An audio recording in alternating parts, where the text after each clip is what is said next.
ನೋಡಿ, ವಾಲ್ಮೀಕಿ ನಿಗಮದ ಹಣದ ದುರ್ಬಳಕೆ ವಿಚಾರಕ್ಕೆ ಸಂಬಂಧಪಟ್ಟಂತೆ ಸಚಿವ ಬಿ ನಾಗೇಂದ್ರ ಅವರು ಜನಪ್ರತಿನಿಧಿಗಳ ಕೋರ್ಟ್ಗೆ ಒಂದು ಮನವಿಯನ್ನು ಸಲ್ಲಿಸಿದ್ದು, ಇದೀಗ ಆ ಒಂದು ಅರ್ಜಿಯನ್ನ ತಿರಸ್ಕೃತಗೊಳಿಸಲಾಗಿದೆ. ಬಿ ನಾಗೇಂದ್ರ ಜಾಮೀನು ಷರತ್ತು ಸಡಿಲಿಕೆಗೆ ನಕಾರ ಅಂತ ಹೇಳಲಾಗಿದೆ. ನಾಗೇಂದ್ರ ಅರ್ಜಿ ತಿರಸ್ಕರಿಸಿದೆ ಜನಪ್ರತಿನಿಧಿಗಳ ಕೋರ್ಟ್. ಇಡಿ ಕೇಸಿನಲ್ಲಿ ಆರೋಪಿಯಾಗಿರತಕ್ಕಂತಹ ಸಚಿವ ಬಿ ನಾಗೇಂದ್ರ ಅವರು ಕೋರ್ಟ್ ವ್ಯಾಪ್ತಿ ಬಿಟ್ಟು ಹೋಗದಂತೆ ಷರತ್ತನ್ನು ವಿಧಿಸಿತ್ತು.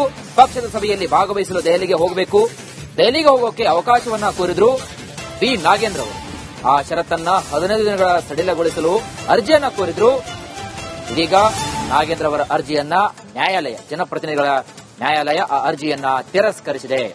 ವಾಲ್ಮೀಕಿ ನಿಗಮದ ಹಣದ ದುರ್ಬಳಕೆ ಆರೋಪಕ್ಕೆ ಸಂಬಂಧಪಟ್ಟಂತೆ ಸಚಿವ ಸಂಪುಟ ವಿಸ್ತರಣೆಯಲ್ಲಿ ಬಿ ನಾಗೇಂದ್ರ ಅವರು ಸಚಿವ ಸ್ಥಾನವನ್ನ ಪಡೆದುಕೊಂಡಿದ್ರು. ಜಾಮೀನು ಷರತ್ತು ಸಡಿಲಿಕೆಗೆ ಸ್ವಲ್ಪ ನಕಾರ ಅಂತ ಹೇಳಲಾಗಿದ್ದು, 15 ದಿನಗಳ ಕಾಲ ಈ ಷರತ್ತನ್ನ ಸಡಿಲಗೊಳಿಸಿ ಅಂತ ಕೋರಿ ಅರ್ಜಿಯನ್ನ ಸಲ್ಲಿಸಿದ್ರು ಜನಪ್ರತಿನಿಧಿಗಳ ಒಂದು ಕೋರ್ಟಿಗೆ.